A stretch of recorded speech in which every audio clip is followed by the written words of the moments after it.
Hello students, how are you?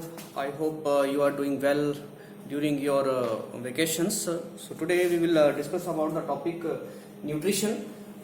This is the topic of your chapter number 6, that is life sciences, life processes.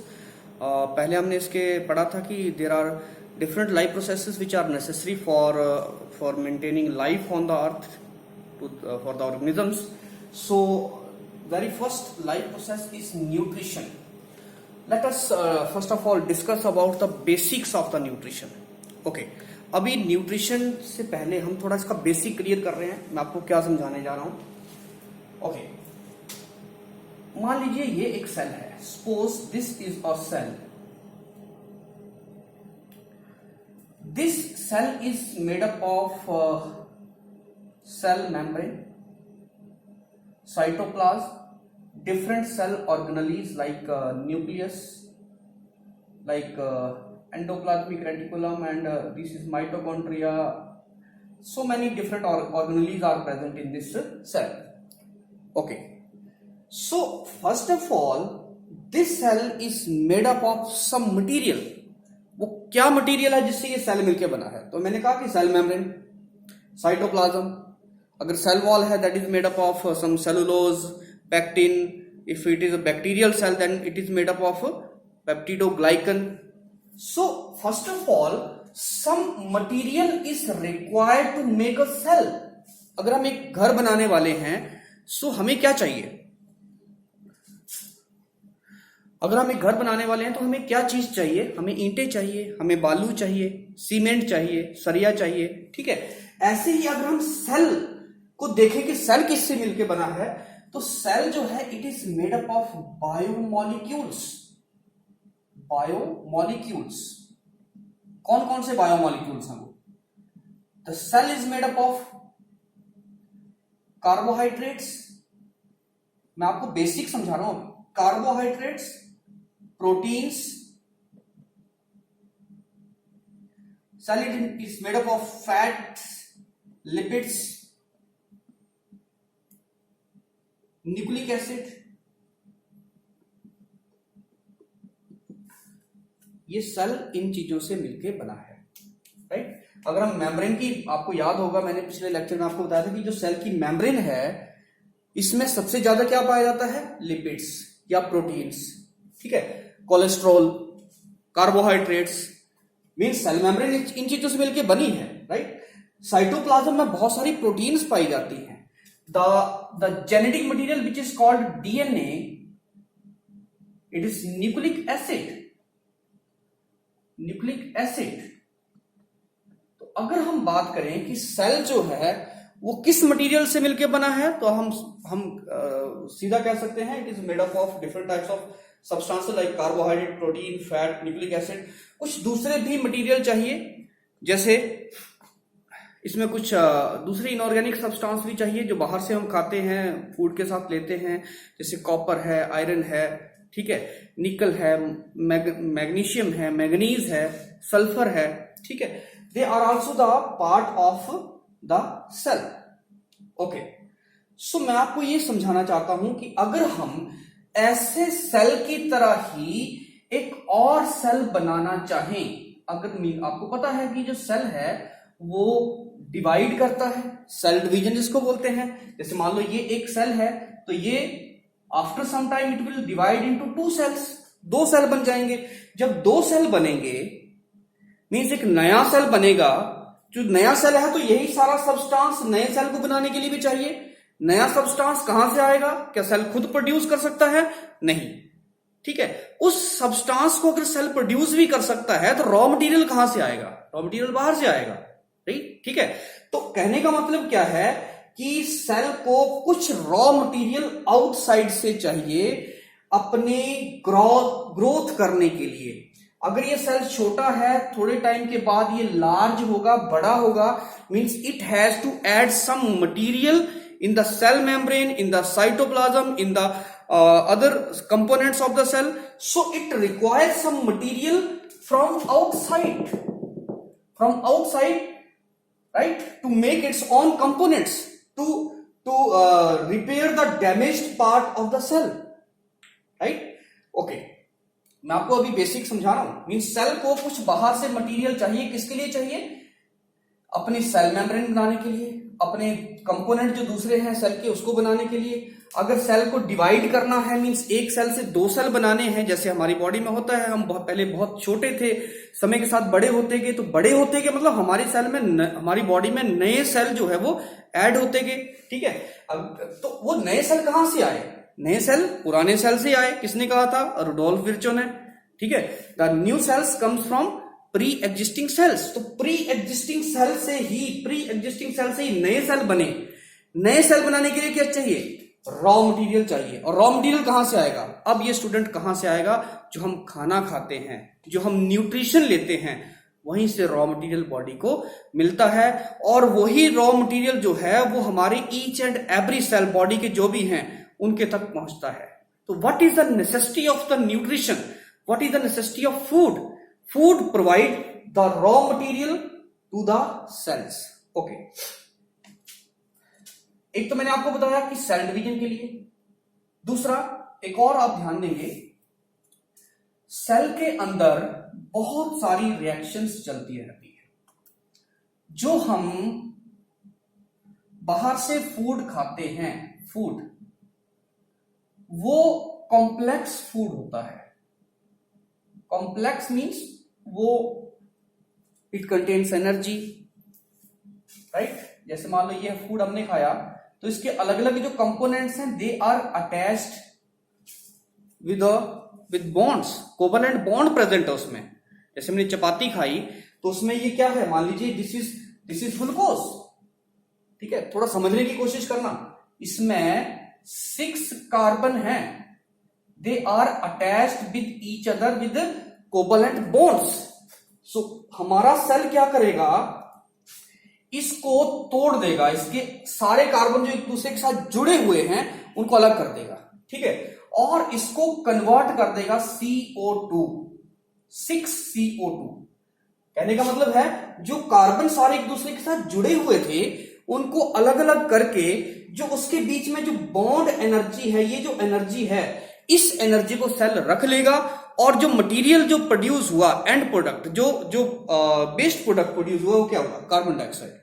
So this type of reaction in which complex material convert into simple material, right? Simple material. These type of reactions occurs inside the cell which are called catabolic reactions. थोड़ा ध्यान देंगे इसको, catabolic reactions. तो catabolic reactions क्या होती हैं? ये मैं आपको एक एग्जांपल बता रहा हूं। Catabolic reactions are the reactions in which a complex material break down into simple material. Something breaking down, छोटा हो रहा है, टूट रहा है कुछ चीज, जिसमें कुछ चीज ब्रेक डाउन हो रही है, ठीक है। Those reactions are called catabolic reactions. Simply हम इस प्रोसेस को क्या कह सकते हैं? This process is called catabolism. Catabolism. तो मुझे लगता है catabolism आपको क्लियर हो गया होगा। Inside the cell, the complex material break down into simple material and it will release some energy outside. Sometime it require energy, sometime it release energy.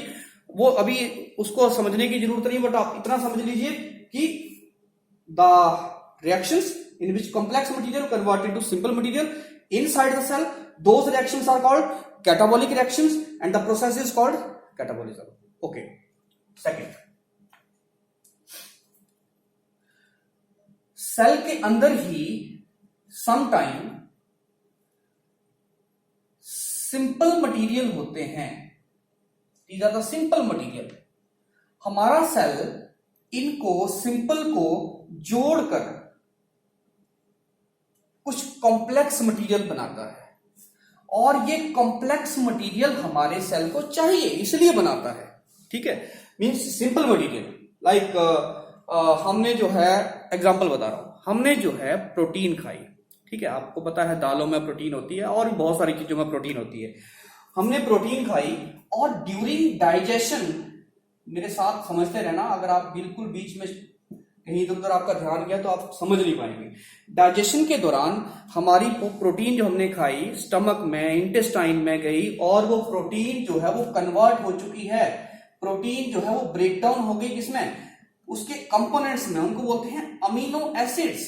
Student एक बात तो आप यहां समझ लो कि जो प्रोटीन है वो किससे बनी होती है, अमीनो एसिड से।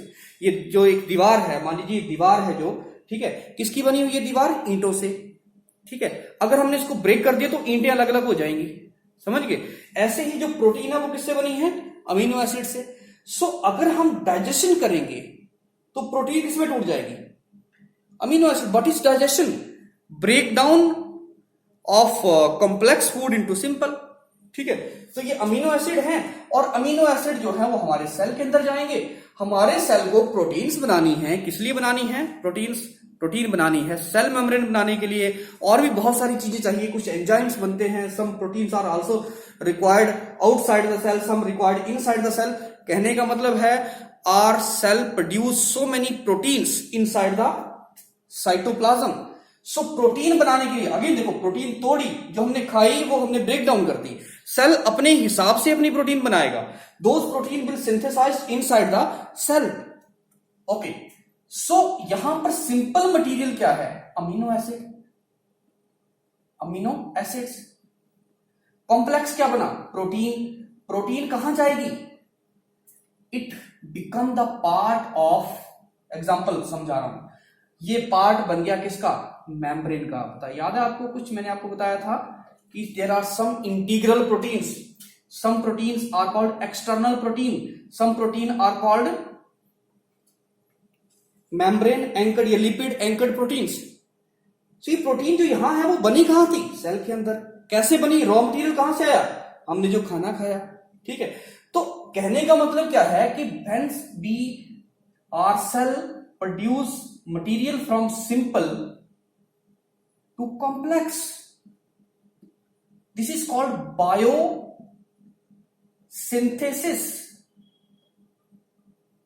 बायोसिंथेसिस कहने का मतलब क्या है, हमारे सेल ने कुछ प्रोड्यूस किया from simple to complex, this is also called anabolism. Anabolic reactions process is called anabolism. Cell ने पहले कुछ ब्रेक किया था, that is called catabolism, right, catabolism.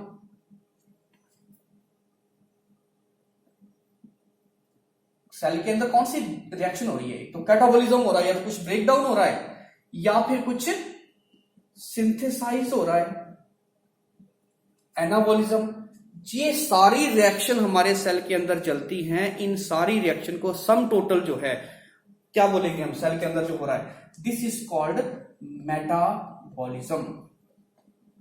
What is metabolism, metabolism is all type of reaction which are going on in the cytoplasm of the cell, means substances which are breaking down, substances which are produced by cell. So all those reactions which are involved in these processes, they are called metabolism. Okay, मैं आपको यहां ये समझाना चाहता हूं कि cell को अपनी मेटाबॉलिज्म के लिए क्या चाहिए, raw material. Okay, raw material चाहिए कि ये सारा प्रोसेस जो सेल, मतलब एक समझ लो एक चीज की सेल के अंदर कुछ ना कुछ वर्कआउट हो रहा है, काम हो रहा है, एक्टिविटीज चल रही हैं। एक्टिविटी जो सेल के अंदर चल रही है उनको बोलते हैं metabolism, metabolic reactions. Metabolic reaction के लिए दो चीजें चाहिए, first is raw material, second one is energy. आप थोड़ा सा ध्यान देना यहां पे, रॉ मटेरियल एंड एनर्जी, मतलब कि ईंटें भी चाहिए दीवार बनाने के लिए और उनको जोड़ने के लिए एनर्जी भी चाहिए, मींस उनको उठा के रखने के लिए, समझ गए। अगर एनर्जी नहीं होगी तो भी हम दीवार नहीं बना सकते, और अगर ईंटें नहीं होगी तो भी नहीं बना सकते। तो सेल के अंदर अगर हम मेटाबॉलिज्म चाहते हैं कि चलता रहे, it require two things, first of all raw material, second is energy. Okay, so जो भी material, any material which provide these two things to the cell, जो भी मटेरियल है जो सेल को ये दो चीजें प्रोवाइड करे। First is raw material. Raw material में क्या होगा? Carbon, hydrogen, oxygen, sulphur, nitrogen, iron, magnesium और भी बहुत सारी चीजें हैं। ठीक है, सेल को जो ये रॉ मटेरियल प्रोवाइड करेगा और साथ में क्या प्रोवाइड करेगा? Energy. That material is called food, that material is called nutrient. So nutrient क्या है? जो हम खाते हैं, क्यों खाते हैं? क्योंकि हमें दो चीजें चाहिए। First of all raw material, second is energy. Any substance which provide us raw material, which provide raw material to the cell and energy to the cell, that is called nutrient, right? तो हम कई बार confuse रहते हैं, चीजों को बहुत detail में समझ नहीं पाते, तो मैं डिटेल में ये समझा रहा हूं कि first of all raw material, second is energy which is required by cell, and the material which is providing these two things to the cell, that is called nutrient. And the all the nutrients we can say that food. So क्या चीजें हैं? Carbohydrate जो हम खाते हैं, carbohydrate, right? अगर आप एक आलू खा रहे हैं, एक चपाती खा रहे हैं, एक जो है मान लीजिए कोई फ्रूट खा रहे हैं, तो उसमें कार्बोहाइड्रेट होगा, उसमें प्रोटीन होगी, उसमें फैट, लिपिड होगा। सो यही वो मटेरियल है जिससे हमें कार्बन मिलेगा, हाइड्रोजन मिलेगा, oxygen, sulphur, nitrogen, iron, magnesium, manganese, ये सब चीजें जो मिलेंगी, ठीक है, तभी हम इसको क्या बोलते हैं? न्यूट्रिएंट्स बोलते हैं। और जो सब्सटेंस जिसमें सारे न्यूट्रिएंट्स प्रेजेंट होते हैं उसको हम फूड बोल सकते हैं, राइट? सो मुझे लगता है आप ये तो समझ गए होंगे कि फूड क्या होता है, न्यूट्रिएंट क्या होते हैं, राइट? ओके, एग्जाम्पल के तौर पे आपको समझा रहा हूं। अगर आप ग्लूकोज खा रहे हैं, दिस इज ग्लूकोज, तो ग्लूकोज का केमिकल फॉर्मूला क्या होता है? C6H12O6। अगर हम बात करें कि अगर प्रोटीन, तो प्रोटीन में क्या क्या होगा? प्रोटीन में कार्बन, हाइड्रोजन, ऑक्सीजन, सल्फर और नाइट्रोजन। अगर हम लिपिड या फैट की बात करें तो उसमें carbon, hydrogen, oxygen, not sulphur, right? And it contains mainly phosphorus. Phosphorus भी प्रेजेंट है। मीन्स हम क्यों फूड को खा रहे हैं? Because we require these things. और इसमें सबसे ज्यादा अगर कुछ मिलता है that is carbon, that is carbon. So food हम क्यों लेते हैं? Because food mainly provides us carbon and energy. So food is carbon source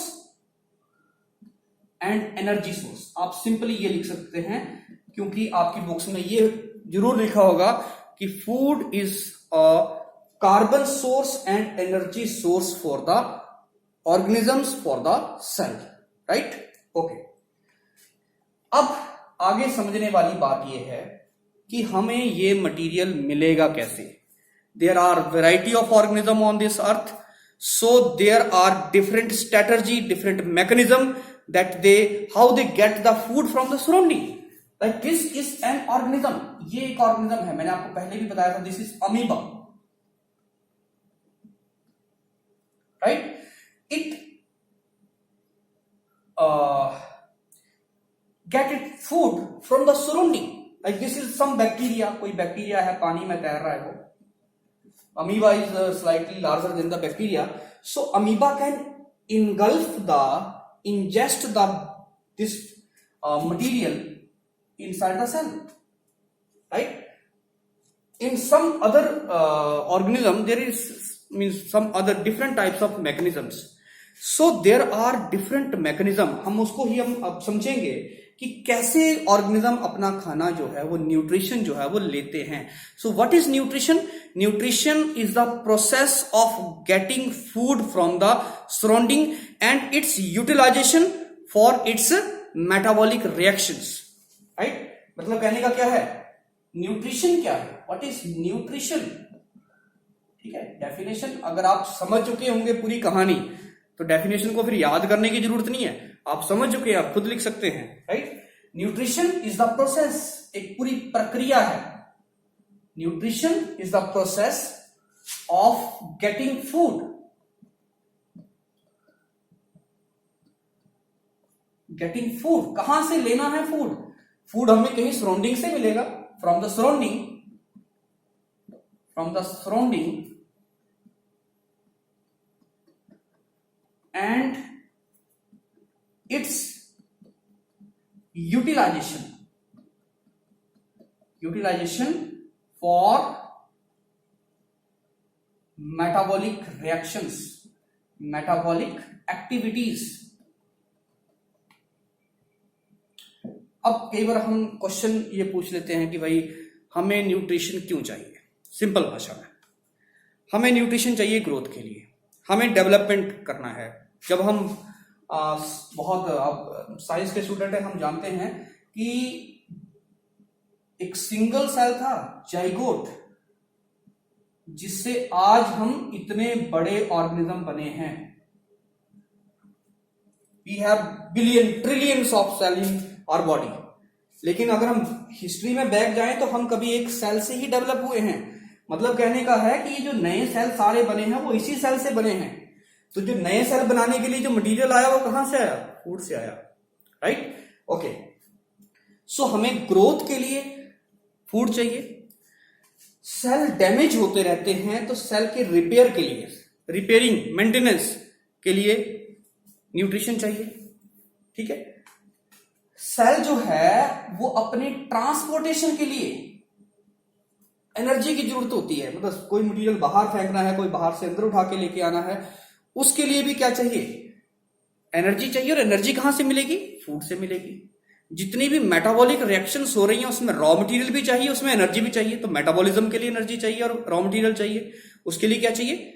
food चाहिए, न्यूट्रिशन चाहिए। तो these are the importance of nutrition for organism. आपके लिए question है, what is the requirement of means क्या जरूरत है? What is the requirement of means nutrition for the organism? Why they need food, right? Okay. आगे हम देखते हैं जो ये न्यूट्रिशन है, this nutrition is of two type. Some time, okay यहां समझो, some time organism can prepare its food by its own. अपने आप ही अपना खाना बना सकते हैं। कैसे? अब आप तो सोचेंगे कि खाना तो हम भी बनाते हैं अपने किचन में, ठीक है, या किचन में दाल बना रहे हैं, हम कुछ और चीज बना रहे हैं, तो खाना, उसको हम खाना बनाना नहीं कहते हैं, ठीक है। फूड कैसे बनता है उसको समझो। जो कुछ एक ऑर्गेनिज्म है जो इनऑर्गेनिक, इनऑर्गेनिक का मतलब क्या है? जो मटेरियल किसी ऑर्गेनिज्म के द्वारा नहीं बनाया गया है, इनऑर्गेनिक मटेरियल। इनऑर्गेनिक मटेरियल से अगर कुछ एनर्जी, अपना फूड बनाते हैं कुछ organism, so that nutrition is called autotrophic nutrition.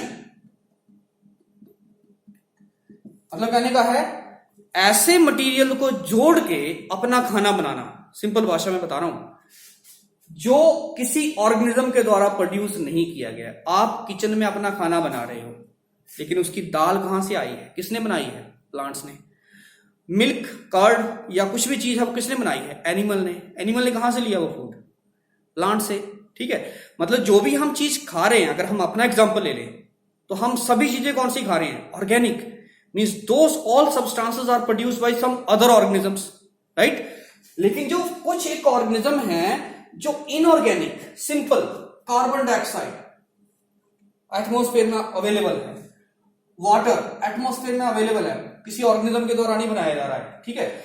In material को मिला के C6H12O6 बनाया, this is called organic material. लेकिन ये किसने बनाया? कुछ एक ऑर्गेनिज्म बना सकते हैं। कैसे, कौन बना सकते हैं? Some plants, not some plants, all plants. Plants, कुछ एक bacteria,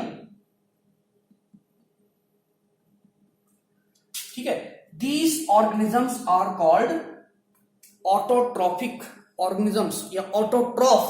So this type of nutrition, the nutrition in which organism can prepare its food from inorganic material by using some source of energy. क्योंकि food बनाना है इतना आसान तो नहीं होगा, उसके लिए एनर्जी चाहिए. एनर्जी कहां से आएगी? एनर्जी आएगी कहां से? सन से. ठीक है. या फिर एक और सोर्स भी होता है, सम केमिकल्स. ठीक है. ओके, मैं आपको इसको थोड़ा आगे समझा रहा हूं. फिलहाल आप ये समझ लो, this type of nutrition is called autotrophic nutrition. Autotrophic nutrition क्या हुई? The nutrition in which organism utilise inorganic material which is present in the surrounding to convert them into organic material, और उस मटेरियल को फिर खुद खाएंगे, अपने आप खाएंगे, या फिर दूसरे ऑर्गेनिज्म भी उसके ऊपर सर्वाइव कर सकते हैं. Right. So this type of nutrition is called autotrophic nutrition. But autotrophic nutrition करने के लिए some source of energy is required. कुछ एनर्जी चाहिए. ठीक है. वो एनर्जी कहां से आएगी? वो एनर्जी या तो सन से आएगी या फिर सम केमिकल जिनको सन एनर्जी नहीं मिल रही है. सोचो जरा, जो सी में, under the sea, under the rocks जो ऑर्गेनिज्म कुछ पड़े हुए हैं, कुछ बैक्टीरिया, राइट, उनके तक तो सनलाइट नहीं पहुंच रही है, तो वो उनको एनर्जी कहां से मिल रही है? उनको एनर्जी मिल रही है वहां पड़े हुए कुछ केमिकल से, like sulphur, like iron, like nitrogen. उनसे वो एनर्जी ले रहे हैं. They do not depend upon the sun for their preparation of food. So the organisms which get their energy for preparation of food from sun are called autotrophs. Photolight. Autotroph अपना खाना खुद बना रहे हैं, so they are called autotrophs, right? अब इनको एक तो एनर्जी चाहिए, कहां से मिल रही है? सनलाइट से. सेकंड, उनको रॉ मटेरियल चाहिए, कुछ इनऑर्गेनिक मटेरियल चाहिए, वो कहां से मिल रहा है? कार्बन डाइऑक्साइड है, एटमॉस्फेयर से मिल रहा है, वाटर है, सॉइल से मिल रहा है. सो सब कुछ मिला के वो क्या बना रहे हैं? खाना बना रहे हैं. They are called autotrophs. लेकिन जो अपनी एनर्जी सन से ना लेकर, they extract the energy from the chemicals present in their surrounding. By using that chemical energy, they can prepare their food. They are called chemoautotrophs. Chemoautotrophs. So these are the two type of organisms which can prepare their food. Okay, मैं इसको conclude कर रहा हूं. Nutrition, इसको आप लिख लेना पूरा. न्यूट्रिशन दो तरह की है. एक तो हम पढ़ रहे थे अभी, कौन सी? Autotrophic nutrition. ये फर्दर दो तरह की है on the basis of source of energy. Energy के बेसिस पर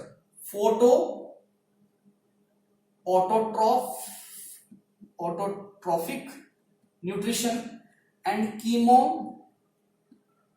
ऑटोट्रॉफिक न्यूट्रिशन. ओके. सेकेंड, जो अपना खाना खुद नहीं बनाते हैं, they get their food from the other organism. कुछ और ये खाना तो खुद बना रहे हैं, इनको हम बोलते हैं ऑटोट्रॉफ्स. ऐसे ऑर्गेनिज्म को क्या बोलेंगे? Autotrophs. These organisms are called autotrophs. चाहे वो फोटोऑटोट्रॉफ है, चाहे वो कीमोऑटोट्रॉफ है, वो अपना खाना खुद बना सकते हैं. But some organisms get their food from autotrophs. अपने आप नहीं बनाएंगे. They get organic food.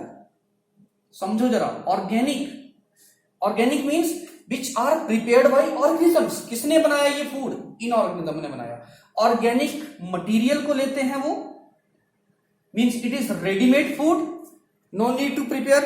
Right.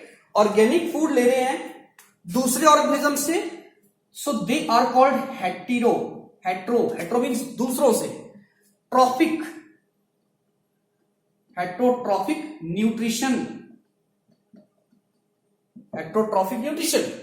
So heterotrophic nutrition, अब इनके पास मैकेनिज्म नहीं है फूड को बनाने का. ठीक है. इनके पास कुछ मैकेनिज्म है जिससे ये फूड बना सकते हैं। प्लांट का आपको पता है, plant have chloroplast, bacteria have some mechanism to use sunlight and prepare their food, ठीक है। तो उनके पास मैकेनिज्म है, वो बना सकते हैं, बट इनके पास वो मैकेनिज्म नहीं है। ये क्या कर रहे हैं, इन्होंने कुछ अपनी ऐसी कुछ मैकेनिज्म डेवलप किए हैं कि वो इनसे फूड ले सकते हैं, इनका फूड यूज कर सकते हैं। जैसे हम चावल खा रहे हैं, आटा खा रहे हैं, ठीक है, हम दूसरे ऑर्गेनिज्म को भी खाते हैं। So we are getting our food from other organism. So we all including other animals, like जितने भी आप एनिमल, जू एनिमल्स हैं, even bacteria, some bacteria, protozoa, they all are the heterotrophs, heterotrophic nutrition उनकी, ठीक है। But हेट्रोट्रोफ सारे एक जैसे नहीं है, ये भी अलग अलग तरह के हैं। कुछ अपने फूड को ऑन द, अब इसमें स्लाइटली कुछ डिफरेंस है। अब एक कॉमन चीज क्या है कि अपना खाना दूसरों से लेते हैं, ये तो कॉमन है सब में। अब डिफरेंस क्या है कि वो अपना खाना कैसे खाते हैं, ठीक है।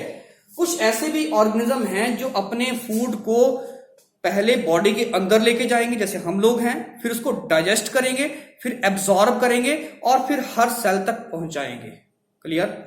That type of nutrition is called holozoic. इसको आगे डिस्कस करते हैं। होलोजोइक सिंपल भाषा में, खाने को पहले खाया, स्टमक में लेके गए। अब सभी में तो स्टमक होगा नहीं, बस ये समझ लो कि फूड को first of all we have to ingest the food, body के अंदर लेके जाना है, देन डाइजेस्ट द फूड, उसके बाद एब्जॉर्ब करना है इंटेस्टाइन से, ठीक है। अब वही बात आ गई, इंटेस्टाइन सब में नहीं होगी, बट वो क्या करना है, एब्जॉर्ब करना है and to distribute it to the all cells और the different part of that cell, ठीक है। उसके बाद उसमें से एनर्जी निकालनी है और जो वेस्ट मटेरियल बचा उसको बॉडी से इंजेस्ट करना है, ठीक है। This type of nutrition is called holozoic. इसके एक अपोजिट दूसरा है, ऐसा नहीं करना है उस न्यूट्रिशन में। फर्स्ट ऑफ ऑल खाने को बाहर ही डाइजेस्ट कर दो। हमने क्या किया होलोजोइक में, क्या किया, ठीक है, इसको आगे डिस्कस करता हूं मैं। First of all holozoic nutrition, second is saprotrophic या saprophytic nutrition, third one is parasitic, ठीक है। इसी को आगे डिस्कस करते हैं तीनों को, ओके। तो ये आप नोट कर लेंगे, holozoic, saprotrophic and parasitic type of nutrition, okay. इसको मैं आगे डिस्कस कर रहा हूं। First of all holozoic. Holozoic nutrition वो है, होलोजोइक न्यूट्रिशन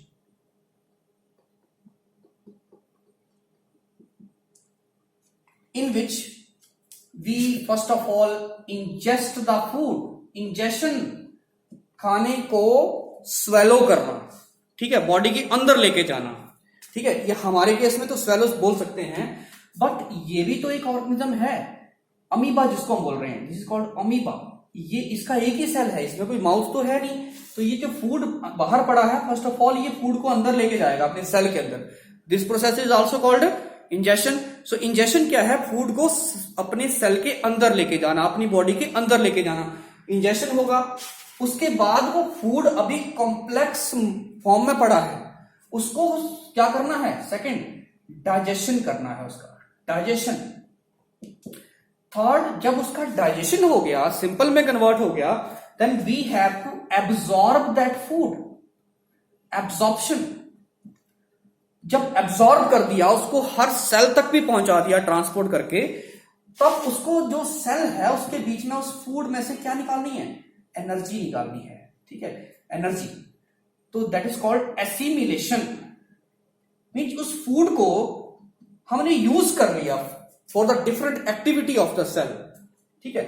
और जो वेस्ट मटेरियल बचा, सेल का जो वेस्ट मटेरियल अभी बचा, क्योंकि हमने उसमें से जो यूज कर सकते थे उसको यूज कर लिया, अब कुछ ऐसा भी मटेरियल उसमें है जो हम यूज नहीं कर सकते हैं, जो उसका एंड प्रोडक्ट बना है, that material that is called, उसको रिमूव करना बॉडी से, दैट इज कॉल्ड इजेशन। तो ये होलोजोइक न्यूट्रिशन है। सिंपल बात ये समझो कि फूड जैसा भी है, फर्स्ट ऑफ ऑल हम उसको बॉडी के अंदर लेके जाएंगे और बॉडी के अंदर ही हम उसको डाइजेशन करेंगे। This is called internal digestion, internal digestion.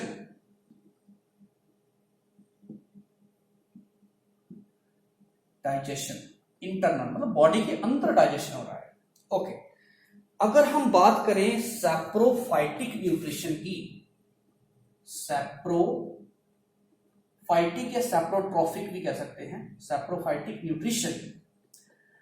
अब इस न्यूट्रिशन में क्या होता है, कुछ एक ऑर्गेनिज्म जैसे फंगस, कुछ बैक्टीरिया भी है इस कैटेगरी में जो आते हैं। फंगस अगर आपने पढ़ा होगा तो कुछ ऐसे ऑर्गेनिज्म होते हैं, they are hypha thread like structures, multicellular organisms होते हैं ये, बहुत सारे थ्रेड ऐसे पड़े होते हैं हाइफा और एक स्ट्रक्चर बनाते हैं जिसको बोलते हैं माइसीलियम। ओके, ये समझ लो this is a multicellular organism, बहुत ही छोटे धागे की तरह। अगर आपने कहीं देखा होगा कोई फूड पड़ा हुआ है, मान लीजिए ब्रेड का एक पीस पड़ा है, तो उसके ऊपर ऐसे कॉटन की तरह कुछ ग्रोथ आ जाती है, ठीक है, कॉटन की तरह, कॉटनी ग्रोथ। तो वो कॉटन की तरह जो ग्रोथ आई है वो क्या होती है, दैट इज कॉल्ड फंगस। वो अपने फूड को कैसे लेते हैं उस प्रोसेस को समझो। ये सेल हैं सारे, ये न्यूक्लियस हैं सेल के, ठीक है, ओके, और ये किसी ब्रेड के पीस के ऊपर पड़ा हुआ है एक hypha, this is bread piece. First of all these cells will secrete some chemicals outside their cell, अपने सभी सेल में से कुछ केमिकल बाहर रिलीज करेंगे, उनको बोलते हैं डाइजेस्टिव एंजाइम्स। डाइजेस्टिव एंजाइम्स, समझो जरा इस बात को, डाइजेस्टिव एंजाइम्स वो चाहते हैं कि जो फूड बाहर पड़ा है वो बाहर ही डाइजेस्ट हो जाए, external digestion, external digestion, food बाहर ही डाइजेस्ट हो जाए। और फूड जब बाहर डाइजेस्ट हो गया, मान लो ये फूड जो पहले कॉम्प्लेक्स फूड में, अगर हम होते तो इस ब्रेड को पहले खाते फिर बॉडी में डाइजेस्ट करते, but in this case this organism is going to digest the food outside. अब ये फूड डाइजेस्ट हो चुका है बाहर, सिंपल में कन्वर्ट हो चुका है, थोड़ा सा कह सकते हैं लिक्विड फॉर्म में कन्वर्ट हो गया है, ठीक है, और जब लिक्विड फॉर्म में कन्वर्ट हो गया तो उसको बोलते हैं सैप, ठीक है। फिर उस सैप को ये सेल जो है वो क्या करेंगे, एब्जॉर्ब करेंगे, इसी कारण इनको बोलते हैं सैप्रोफाइटिक, सैप को खाने वाले। सैप क्यों बना, क्योंकि पहले तो फूड कैसा था, ये ब्रेड कैसा था, सॉलिड टाइप का था, फिर इन्होंने कुछ डाइजेस्टिव एंजाइम अपने सेल से बाहर रिलीज किए, उन डाइजेस्टिव एंजाइम ने क्या किया, इस फूड को बाहर ही डाइजेस्ट कर दिया, जो काम हमारी बॉडी के अंदर हो रहा है उससे बाहर कर रहे हैं, फिर उस फूड को एब्सॉर्ब कर लिया, ठीक है। सो this type of nutrition is called saprophytic nutrition, ठीक है। बहुत सारे ऑर्गेनिज्म होते हैं जिसमें ऐसी न्यूट्रिशन होती है, जितने भी फंगस हैं, फंजाई, ठीक है, फंगस। अच्छा, कुछ एक बैक्टीरिया भी होते हैं, फंगस लाइक बैक्टीरिया, अपने पास नोट करना, दीज आर कॉल्ड एक्टिनोमाइसीटीज, नाम इसका फंगस की तरह है, कंफ्यूज नहीं होना है। एक्टिनोमाइसीटीज आर नॉट फंगस, ठीक है, they are fungus like bacteria, so they are also saprophytes. ये बहुत इंपॉर्टेंट ऑर्गेनिज्म होते हैं, they survive on dead decaying matter, कोई भी मैटर, चाहे कोई ऑर्गेनिज्म है, कोई चमड़े की या लेदर की बनी हुई चीज है, कोई पेपर है, कोई और भी कुछ वुड है, सभी चीजें जो डेड चीजें पड़ी हुई हैं बाहर, उन डेड मैटर को डिकम्पोज कर देते हैं और उसको सिंपल में कन्वर्ट कर देंगे। They are very important organisms, ठीक है। बहुत ही इंपॉर्टेंट इसलिए हम कह सकते हैं कि अगर वो मान लीजिए जैसे लीफ है, प्लांट से लीफ गिरते जा रहे हैं, अगर वो लीफ ऐसे ही पड़े रहेंगे उसके ऊपर तो वहां तो ढेर लग जाएगा, ठीक है, और धीरे धीरे सॉइल में न्यूट्रिएंट की कमी आ जाएगी।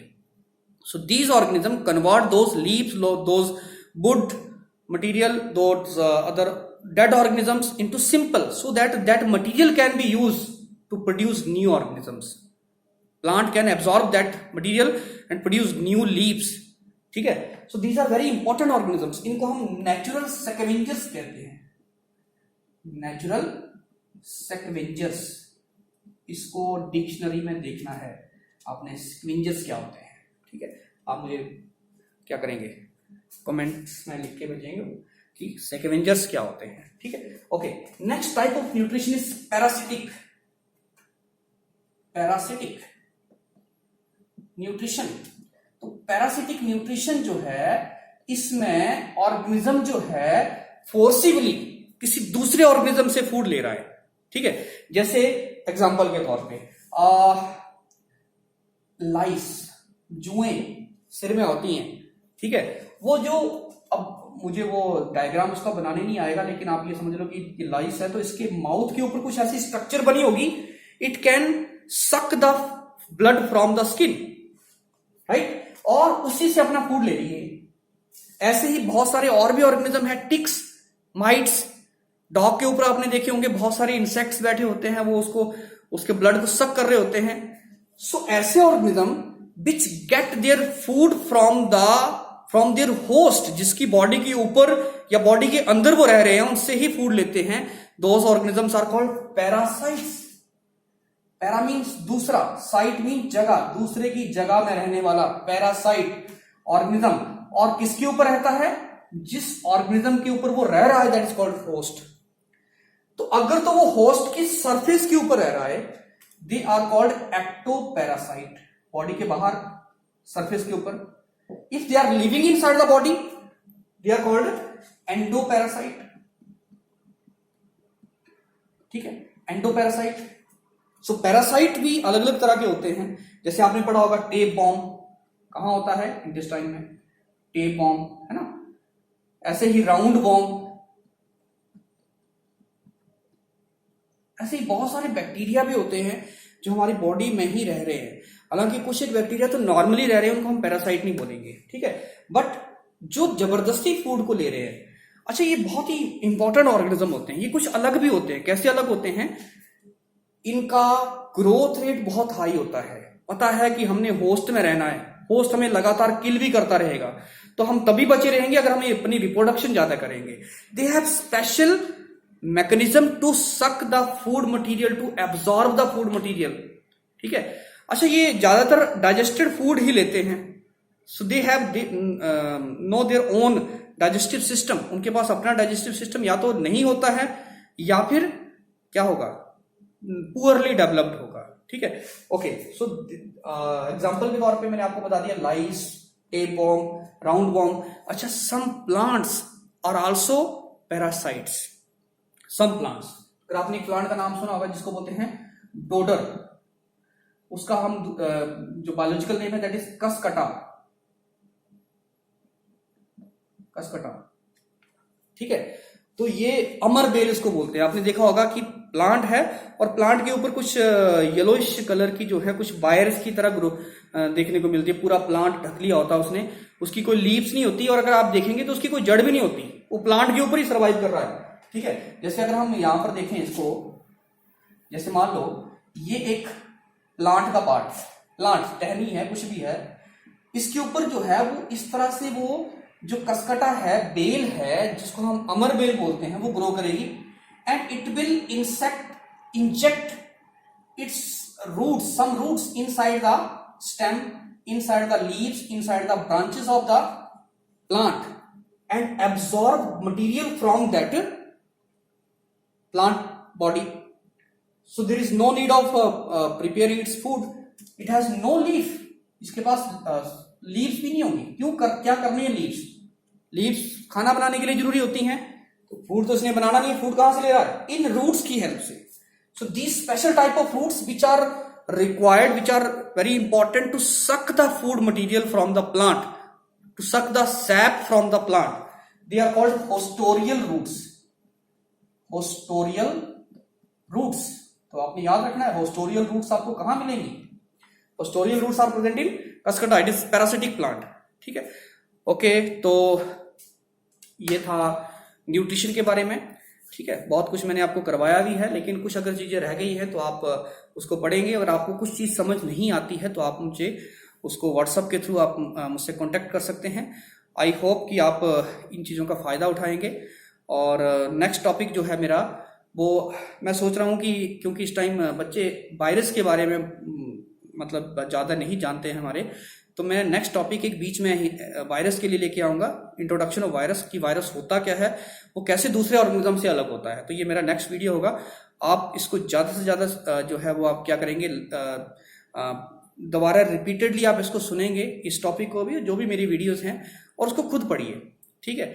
हम कम प्रयास कर सकते हैं अपनी तरफ से, लेकिन आप अपने लिए ज्यादा प्रयास करिए। ठीक है, थैंक यू वेरी मच।